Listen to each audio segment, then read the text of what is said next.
Olá, muito boa tarde a todos. Estamos começando aí mais um Juventude Revolucionária, o programa aí dos militantes da AJR. Hoje nós estamos aqui com meu querido co-apresentador, companheiro de bancadas virtual, o companheiro Henrique Simonardi. Muito boa tarde, Henrique, tudo bem? Boa tarde, João. Boa tarde a todos que estão acompanhando mais uma edição do Juventude Revolucionária. Hoje o tema, como sempre, aí vem quente para a gente debater e apresentaremos aí a nossa proposta para combater a crise do coronavírus e enfrentar a EAD, entre outras coisas aí. Muito bem. Estamos aí então com o companheiro Henrique. Também eu queria apresentar aí o companheiro Arthur Sesconeto, direto de Palhoça, Santa Catarina. Tudo bem, companheiro Arthur? Tudo bem? Boa tarde, João. Boa tarde, Henrique. O programa de hoje vai, como o Henrique disse, vai tratar das questões aí, dos pontos do nosso manifesto, né? E a gente vai buscar tratar ponto por ponto aí para fazer um debate amplo, esclarecer as nossas propostas, até para a gente conseguir levar isso para o movimento geral da mobilização estudantil. Perfeito. E agora vamos passar aí também a apresentar o último participante do nosso programa de hoje, também do Rio de Janeiro. Hoje tem uma invasão carioca aí no Juventude Revolucionária. Eu passo a bola para o companheiro Vinícius Rodrigues. Muito boa tarde, companheiro Vinícius. Boa tarde, João. Boa tarde a todos que estão assistindo, os companheiros que estão participando do programa comigo. Os companheiros já comentaram quase tudo. Vamos seguir também, se vocês puderem dar o joinha no vídeo, compartilhar para os seus amigos assistirem, sempre dá uma força. Beleza. E aí Vinícius roubou minha fala, que eu ia falar isso daí mesmo. Então, como ele já encaminhou o negócio, eu passo a bola, vamos começar aí com o companheiro Henrique Simonardi, para introduzir aí a questão do manifesto. De onde surgiu essa questão? Do que exatamente se trata? E quais são aí alguns dos principais pontos para a gente começar a rolar o debate, companheiro Henrique Simonardi? Bom, nós aqui da JR discutimos ao longo da semana passada, né, deparados aí com o problema da questão do coronavírus e sobretudo do ensino à distância, a necessidade de ter um plano de ação para combater esse avanço aí da direita, sobretudo na questão do ensino à distância, né? A direita está aproveitando uma série de oportunidades para implementar aí programas. A gente vai ver que o MEC enviou aí o Futurice para ser aprovado. Diversas universidades já estão implementando o EAD. Universidades que tinham se posicionado contra já estão começando agora a ter que mudar de ideia, né, pela pressão política que o governo está fazendo. e a JR se reuniu, discutiu e fez aí um programa com 22 pontos, né, para enfrentar a crise. Dentre esses pontos, né, eu vou ressaltar aqui alguns, né, e depois a gente lança aí no chat do programa o link para vocês poderem ler a matéria e ver o programa na íntegra, né? A gente chama as palavras de ordem de não ensino à distância em todos os níveis, pelo cancelamento do semestre, volta às aulas só quando for seguro, fechamento das escolas que ainda estão funcionando. 2. Suspensão do Enem durante a pandemia, definição do calendário escolar sob o controle dos estudantes através das suas organizações de luta. Bom, vamos fazer o seguinte, João, já que tem vários pontos aqui, eu proponho que a gente discuta e explique para os ouvintes cada um desses pontos, né? Por exemplo, tem aqui a questão da volta às aulas só quando for seguro e a questão da suspensão do Enem durante a pandemia, né? A gente está tendo aí por volta da direita um anúncio de que daqui a semana que vem volta, algumas já voltaram, né? E o adiamento de 15 dias do Enem, que não é um verdadeiro adiamento, né? Então, há uma falsa ilusão, a direita está passando uma falsa ilusão de que a crise já está passando e que a gente já pode voltar com as aulas, sendo que não é esse o cenário que a gente está vendo, né? Ontem o Brasil passou aí para o primeiro lugar em número de mortes diárias de coronavírus, ultrapassando os Estados Unidos. Então a gente precisa fazer um adiamento, a gente precisa adiar o Enem conforme a pandemia for avançando. Se a gente está mais de um mês parado, tem que adiar no mínimo um mês, né, para início de conversa. E o semestre só voltar, eu vou ter que aqui repetir a fala da reitora da UFRJ, o semestre só vai voltar quando houver uma vacina e for possível os estudantes estudarem, né? Antes disso é impensável. Pois bem, vamos então começar com essa discussão aí que os companheiros colocaram. Em primeiro, eu acho que o problema do semestre ele é essencial por várias coisas.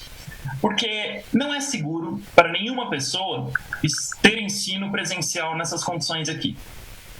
Países imperialistas que são ditos civilizados, eles estão aí adotando essa política de voltar às aulas, apesar dos riscos. A França, por exemplo, encaminhou aí uma série de aberturas, incluindo escolas primárias de crianças, e colocou as crianças na escola. Só que acontece o seguinte, a escola francesa ela não tem nada a ver com a escola brasileira, vamos deixar essa coisa bem clara. Não existe essa superlotação absurda que existe nas escolas brasileiras. Por exemplo, eu vi uma reportagem de que mais ou menos 1/3 das escolas de São Paulo, que é o estado mais rico da federação, não tem água e sabão nas suas instalações para os alunos. Como é que você vai manter aí qualquer tipo de regulamentação de higiene nessas condições? Você não vai. Eis que fica pior a coisa ainda. Na França, eles abriram as escolas e começaram a notar um aumento dos casos de coronavírus, porque é natural que vai ser assim. E aí eles fecharam algumas das escolas, as mais afetadas pelo coronavírus. Se na França não deu certo, por que diabos vai dar certo no Brasil? Não há motivo para pensar nisso. Isso é uma primeira coisa. Segunda coisa que eu acho importante comentar sobre o problema da volta às aulas. Eles estão aí fazendo um malabarismo entre o tal ensino à distância e a volta às aulas presencial. O ensino à distância no Brasil, como a gente tem denunciado sistematicamente aqui no Juventude Revolucionária, na JR, é uma fraude. Ele não há nenhum... O ensino à distância, em geral, é de uma qualidade mais baixa que o ensino presencial. É natural que seja assim. Mas o ensino à distância que é feito no Brasil é uma coisa assim que é uma verdadeira piada. Em vários casos, alunos das escolas públicas relataram pra gente que o ensino é assim: liga na TV Justiça lá que tá passando aula e te vira, negão. Poxa, isso aí não é aula. O pessoal desse jeito, o cara tá mais bem educado se ele der no YouTube ali a aula e vê o que acontece. Então, essa aí é uma situação que acontece. O EAD é uma fraude total. E o ensino presencial, ele é inviável, simplesmente, enquanto não houver aí um tratamento muito eficiente para o coronavírus ou a vacina. A vacina está sendo estudada, etc., mas precisaria suspender tudo até lá, para preservar aí a vida das pessoas. Ou até que a situação naturalmente arrefecesse, mas não há indicação de que isso vai acontecer. Então, assim, o debate sobre o problema do EAD e da volta às aulas presencial é esse. Eu acho que precisa ter aí uma suspensão de tudo até que seja seguro, porque o ensino à distância é uma fraude e o ensino presencial é uma ameaça à sobrevivência dos alunos. E dos professores e dos funcionários das escolas, a comunidade escolar inteira está arriscada pela volta às aulas. Bem, passa a bola para os companheiros.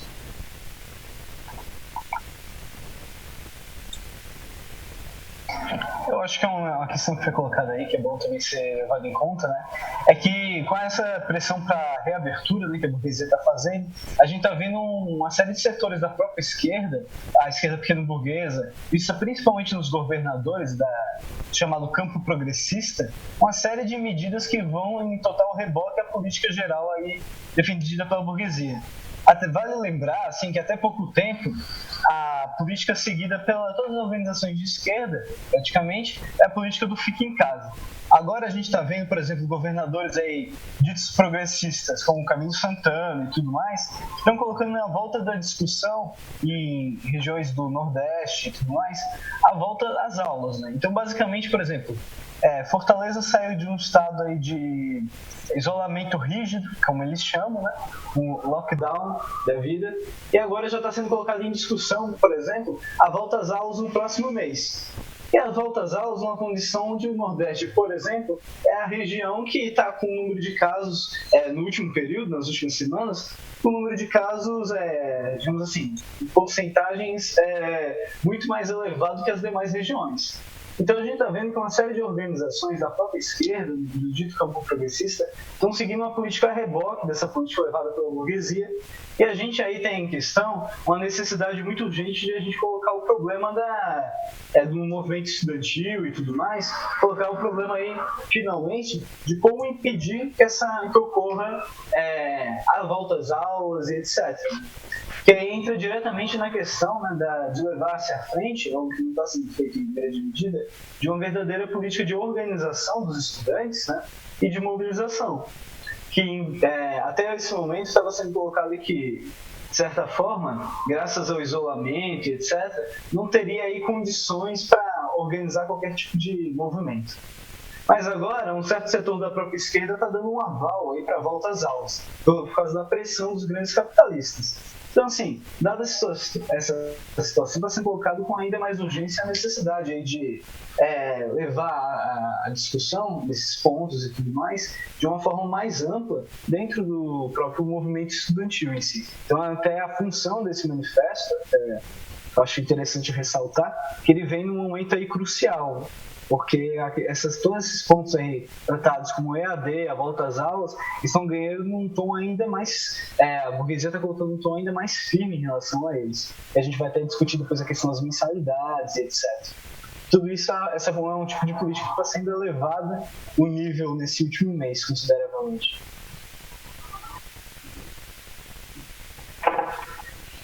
Perfeito. Passa a bola aí para o companheiro Vinícius. Essa questão da suspensão das aulas é muito importante, né? O prefeito daqui do Rio de Janeiro, Crivella, quer voltar às aulas daqui a 4 dias. Acho que ele não vai conseguir, mas ele ainda assim vai continuar tentando voltar o mais rápido possível às aulas. E está aqui no nosso programa um ponto importante, que é a definição do calendário escolar sob o controle dos estudantes através das suas organizações de luta, porque se a gente for ficar dependendo desses governos direitistas, do Bolsonaro, eles vão ficar assim até o final.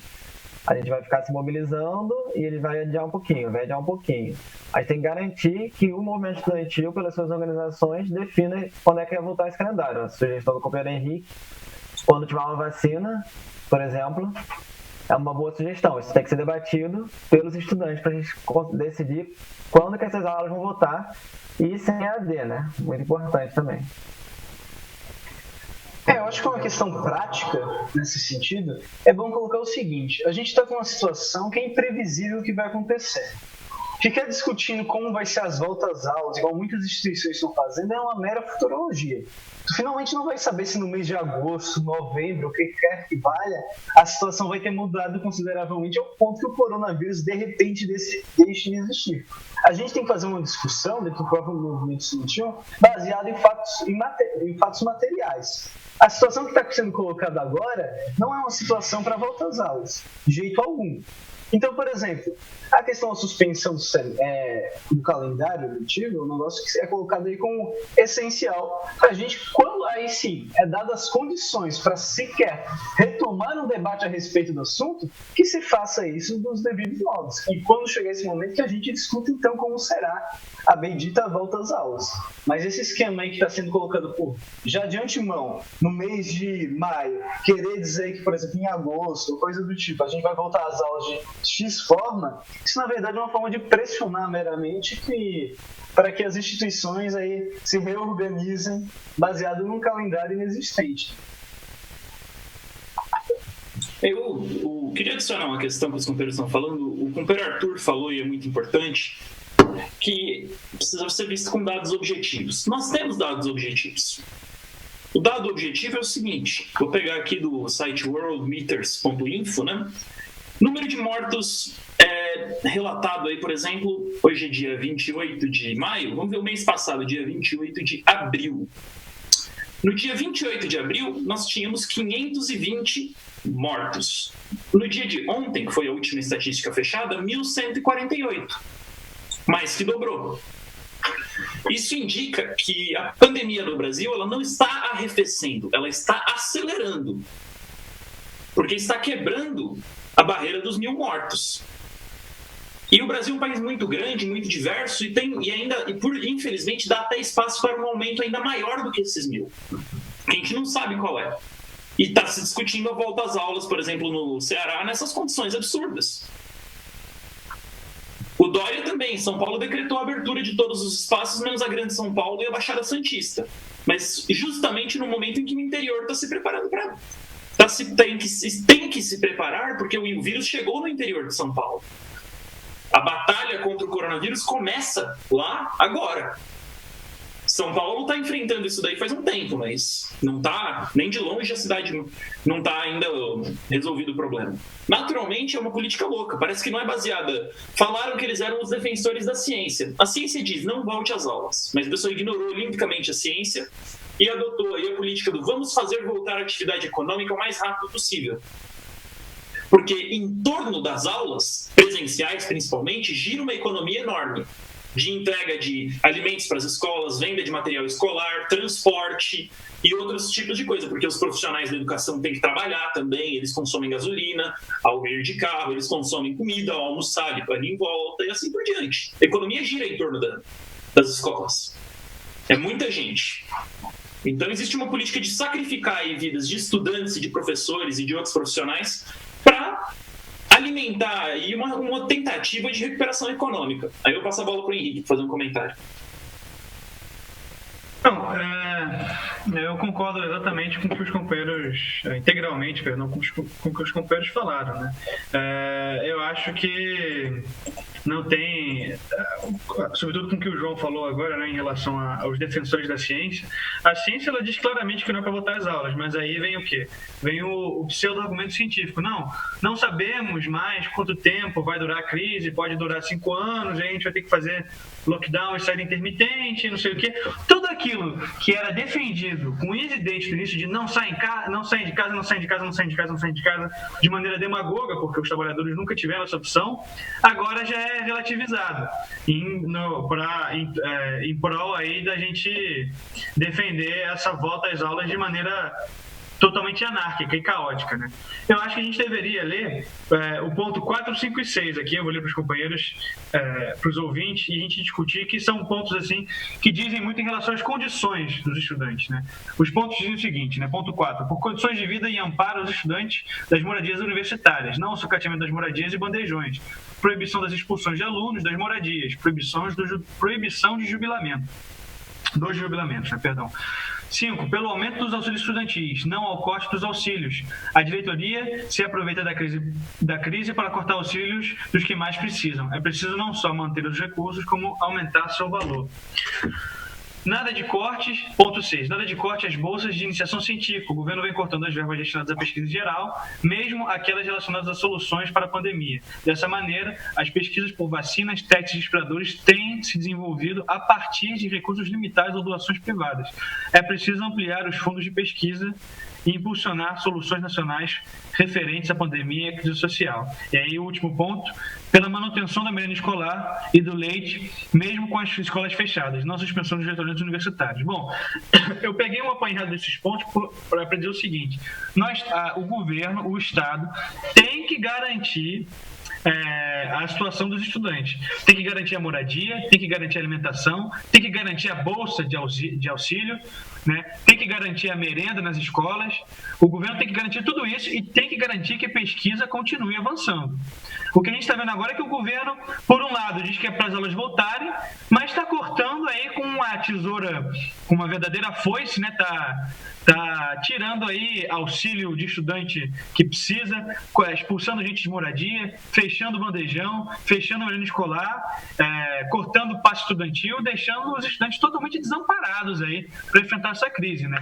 A pessoa que viajou, eu vou dar um exemplo aqui, a pessoa que viajou de uma cidade para estudar em outra, está numa moradia estudantil, recebe uma bolsa de auxílio, não vai parar de precisar disso daí porque a pandemia chegou, né?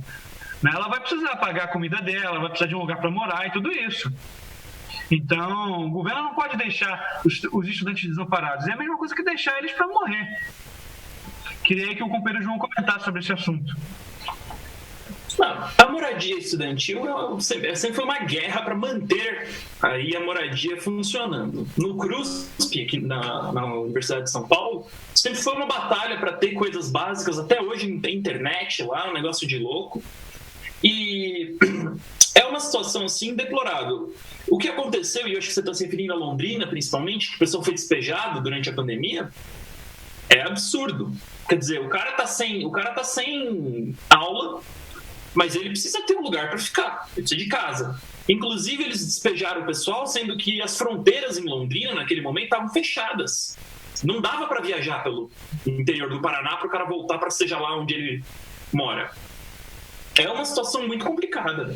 Eles estão aproveitando isso daí porque, da mesma forma que eles aproveitaram em momentos anteriores para despejar alunos, expulsar pessoas das moradias, eles vão utilizar isso daí agora para atacar de novo todos os direitos dos estudantes.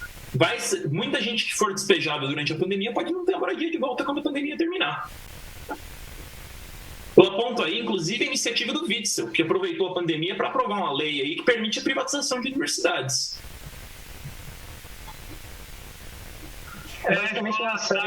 Perdão, só para comentar aqui, Arthur. É a escola Ricardo Salles de privatização, né? Vamos aproveitar que ninguém está vendo para cortar a Amazônia inteira e privatizar tudo. Nesse sentido, a questão do coronavírus se tornou um pretexto para tudo que a direita golpista queria fazer contra o ensino e os estudantes em geral, né? Todos esses problemas já eram remanescentes de períodos anteriores, dos ataques dos capitalistas e tudo mais. Agora, com a questão do coronavírus, se tornou um ótimo pretexto para eles aplicarem tudo em grande medida. A gente vê a mesma coisa com EAD, a gente vê a questão das merendas, a gente vê a questão das moradias estudantis e etc. Basicamente, o coronavírus se tornou um pretexto para tudo, para todos os ataques.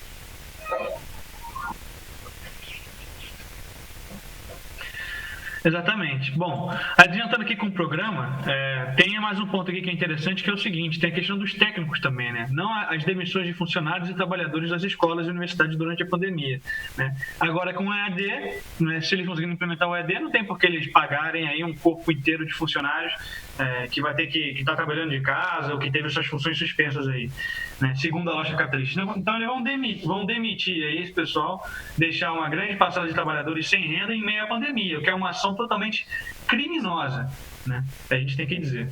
Bom, tem também aqui o ponto 9, que é pelo fim do ensino pago contra o desligamento dos estudantes das universidades e das escolas privadas durante a pandemia. Não a cobrança de mensalidade com as aulas paralisadas. Bom, não faz o menor sentido você ter que pagar mensalidade, muitas vezes até a mesma mensalidade, se você está fazendo ensino à distância, né? Nós somos contra o ensino à distância, mas você vê o seguinte: mesmo as escolas privadas que implementam o ensino à distância continuam cobrando a mesma mensalidade. A gente tem que pedir com todas as letras pelo fim do pagamento da mensalidade. Passa a bola aí para o companheiro João. Não, exatamente. Essa questão da mensalidade é muito importante porque os capitalistas eles ganham muito dinheiro durante o ano, principalmente os grandes conglomerados da educação. E, naturalmente, a gente tem que fazer uma diferença aqui, porque quando falam... Engraçado, uma coisa que acontece, é muito comum, é que o grande banco, a rede de universidades da Croton, que é dona da FMU e de outras 50 universidades, etc., ela se esconde atrás do dono da universidade Zé das Couve, lá no interior do não sei aonde, que tem dificuldade de pagar suas próprias contas. Então, quando você fala, não, tem que suspender o pagamento de mensalidade, aí vem o cara da FMU, que é um milionário, e fala, não, mas como é que vai ficar esse cara que não consegue pagar as contas, etc. Esse cara a gente não sabe, mas você tem condições de ficar sem receber o dinheiro da mensalidade. Inclusive que a mensalidade é super ultra faturada. Aí fica uma confusão. A gente é a favor de suspender todas as mensalidades, porque naturalmente a população não pode se preocupar nesse momento com pagar coisas que elas não estão utilizando, em primeiro lugar, e em segundo lugar, ou pagar valores absurdos por coisas que não valem. Por exemplo, você pagar 600, 700 reais de uma mensalidade de faculdade e receber ensino à distância no lugar. Não existe. Se o pequeno empreendimento aí da educação precisar de crédito para sobreviver, aí o governo tem que resolver esse problema, mas não o cidadão comum, porque o cidadão comum tem que pagar comida, tem que pagar o leite dos filhos, o aluguel, tem um monte de coisa para aquele, um monte de conta essencial da vida dele que ele precisa pagar. E o grande conglomerado precisa perder aí um pouquinho do lucro dele, que vai ser, em vez de 1 bilhão, 500 milhões, e segurar as pontas enquanto a pandemia durar. Eles lucraram muito enquanto a situação estava boa. Essa questão está colocado diretamente aí com o problema da volta às aulas.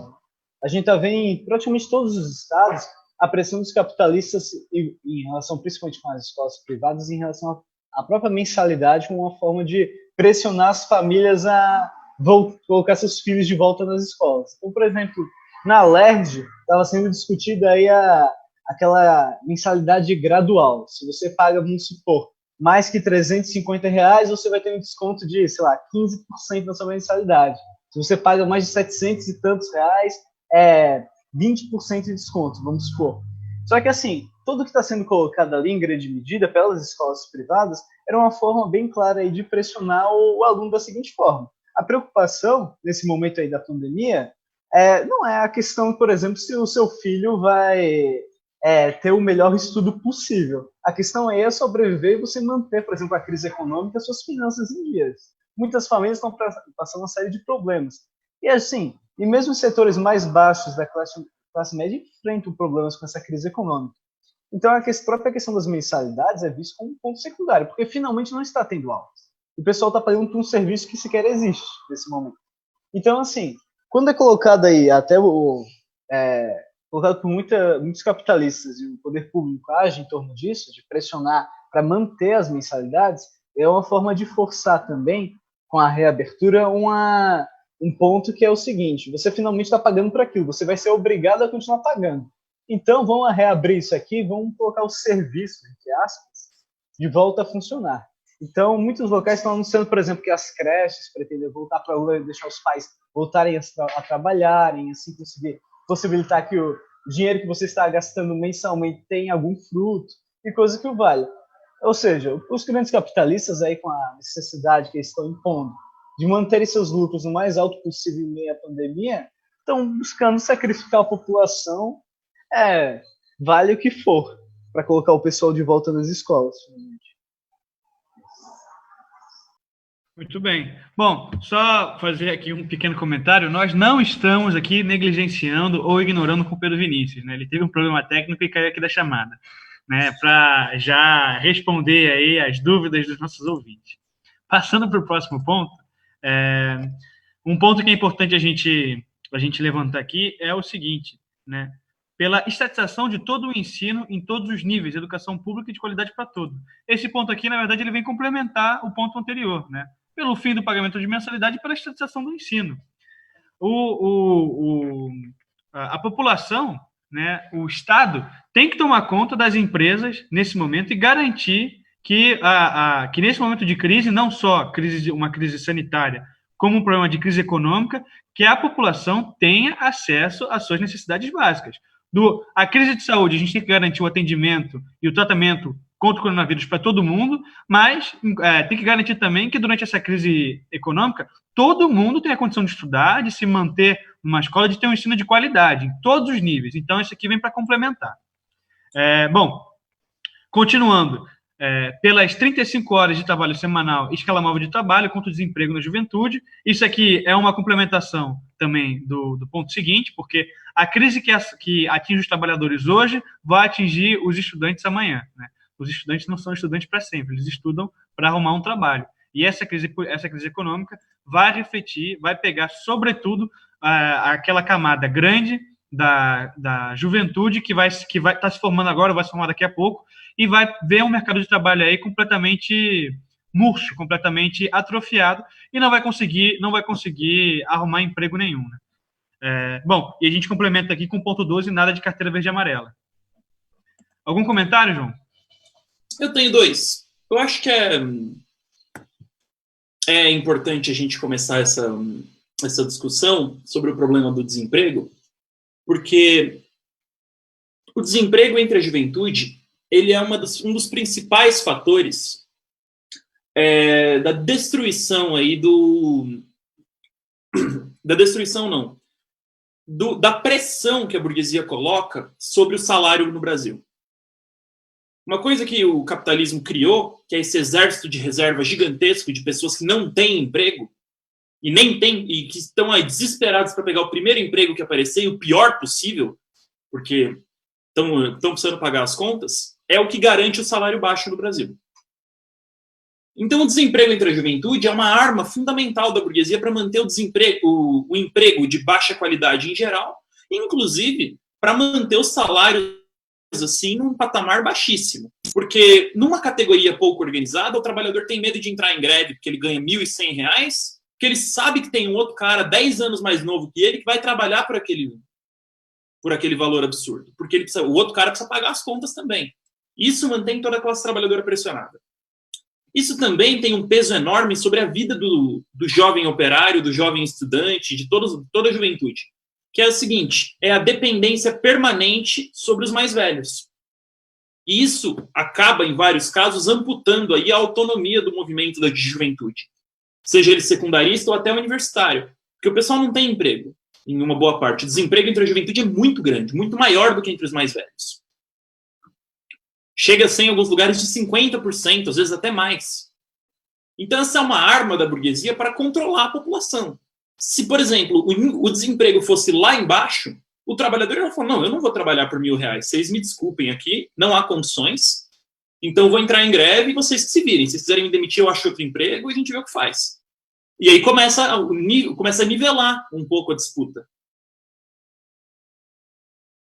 Fica uma situação mais difícil de ser controlada. Então, a nossa palavra de ordem, em primeiro lugar, de 35 horas semanais é o seguinte, vamos reduzir a jornada, porque ao reduzir a jornada vai ser obrigatória a contratação de novas pessoas.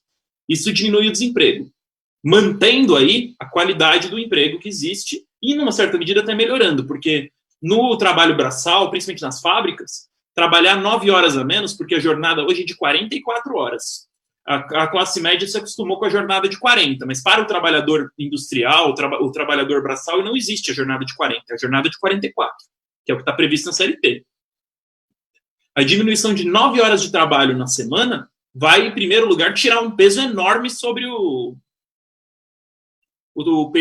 as costas do trabalhador e vai abrir caminho para um enorme setor da classe trabalhadora de conseguir emprego, que vai levar a um aumento dos salários, naturalmente. É uma lei econômica geral e facilita o movimento. Em segundo lugar, o problema da carteira verde e amarela. A carteira verde e amarela é o famoso programa de defesa do emprego do Bolsonaro, que é como? Vamos rezar para que, se o patrão ele puder contratar uma pessoa por menos, ele contrate 2 pessoas e fique na mesma coisa. Como o patrão não é bobo, ele contrata o mesmo número de pessoas que ele ia contratar antes, só que com um salário menor. Então, o programa de combate ao desemprego do Bolsonaro, na verdade, é um programa de rebaixamento salarial geral. Por isso que e ele é um programa, inclusive, a carteira verde e amarela, é voltada para a juventude trabalhadora. É o principal alvo. Eles falaram, é um programa para você ter seu primeiro emprego. Aí você vê o seu primeiro emprego é uma escravidão. Já é uma formação absurda. Por isso que nós temos que ser totalmente contra a carteira verde e amarela do Paulo Guedes. Totalmente de acordo, né? Os liberais, inclusive, eles apresentam a coisa como se fosse uma vantagem para o trabalhador, o jovem trabalhador ingressar no mercado de trabalho, né? O que é uma total deturpação. Na verdade, eles estão fazendo aqui com que o trabalhador ele já entre, né, jovem, ele entre no mercado como um escravo, ele vai se manter assim pelo resto da vida. A gente não vamos nos iludir aqui com esse tipo de proposta, né? Bom, algum comentário, Arthur, antes da gente passar para o próximo ponto? Não, acho que foi bem contemplado aí pelos companheiros, ressaltando principalmente essa questão que o Henrique colocou agora para finalizar, né? E, assim, existe uma enorme propaganda envolvendo trabalho aí no setor da juventude, né? A gente vê que é colocado é dito que existem inúmeras facilitâncias aí para o jovem acessar o mercado de trabalho, mas como base nesse acesso, em geral, é sempre os salários mais inferiores possíveis, né? Querendo ou não, é uma necessidade para a juventude, até pela independência financeira e tudo mais, da pessoa conseguir arranjar seu emprego, sua maneira de sustentar e assim poder tocar sua vida. Isso, toda a juventude, assim, a partir do momento que você precisa sair da dependência familiar e tudo mais, você precisa ir em busca de um emprego. E acontece que os capitalistas, sabendo disso, utilizam essa necessidade urgente do jovem como uma forma de rebaixar os salários, colocar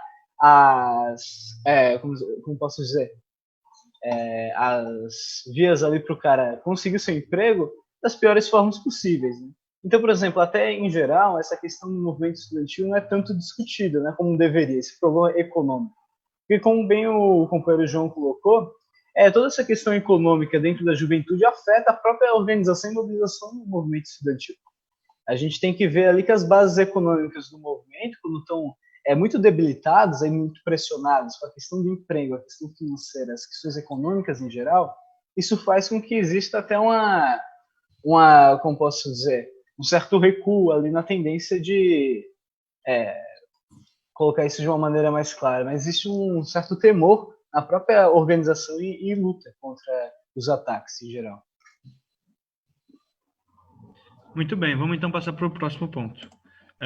Bom, a gente levanta aqui algumas questões importantes, né? Pelo governo tripartite nas escolas e universidades, que a comunidade acadêmica escolha.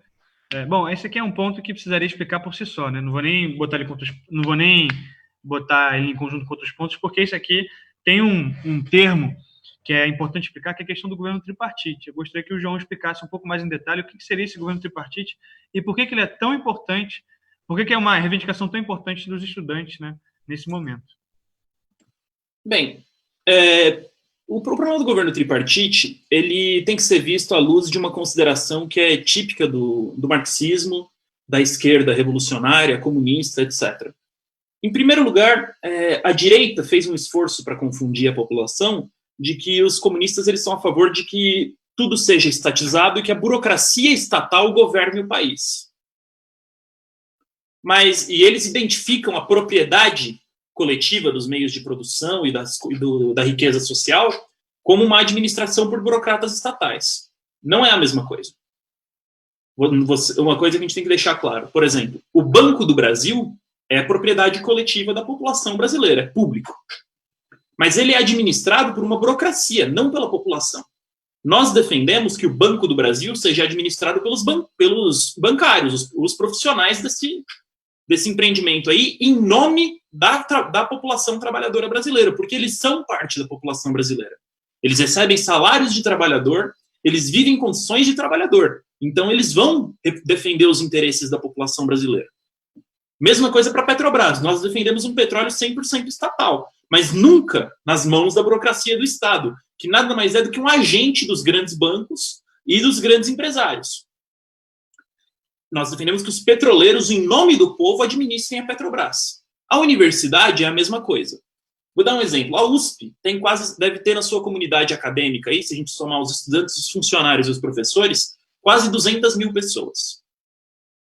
Uma quantidade assim industrial de pessoas. Inclusive, tem que ver que na USP também circulam outras pessoas, além dos alunos. Circulam aí, tem ex-alunos que mantêm uma ligação muito próxima com a comunidade acadêmica, tem pós-graduandos, tem vários tipos de pessoas que circulam por lá. Isso é uma cidade, vamos ter claro, maior do que muitas no Brasil. Outra coisa, a USP tem um PIB, um orçamento que é maior do que vários estados brasileiros. São bilhões de reais que a gente está lidando aqui. E a USP é um problema de segurança nacional. Estou dando o exemplo da USP, mas isso aí se estende a todas as universidades e, num certo sentido, a todo o sistema escolar. Por que é um problema de segurança nacional? Porque, por exemplo, na crise do coronavírus, os profissionais e estudantes da USP criaram um respirador mecânico, barato, que pode ser implementado e salvar milhares de vidas. Isso foi feito porque existia um investimento em pesquisa. É um problema de independência nacional. Se o país entrar em guerra, por exemplo, várias soluções para o esforço de guerra podem ser feitas pelas universidades. Se você tiver um problema energético no país, que você precisa alimentar a rede energética do país, as universidades vão ter aí um papel essencial em fazer a pesquisa. É nela que se produz o conhecimento técnico brasileiro. Então, é um problema de segurança nacional. Acontece que isso daí não está sob controle dos estudantes e de um conjunto de pessoas que está interessado em ver esse esforço progredir. Está colocado sobre verdadeiros agentes do conglomerado da educação privada. Porque o reitor da USP nada mais é do que um terceirizado das universidades privadas, do governo do PSDB, que é inimigo da educação. Isso daí faz com que a universidade não consiga se desenvolver.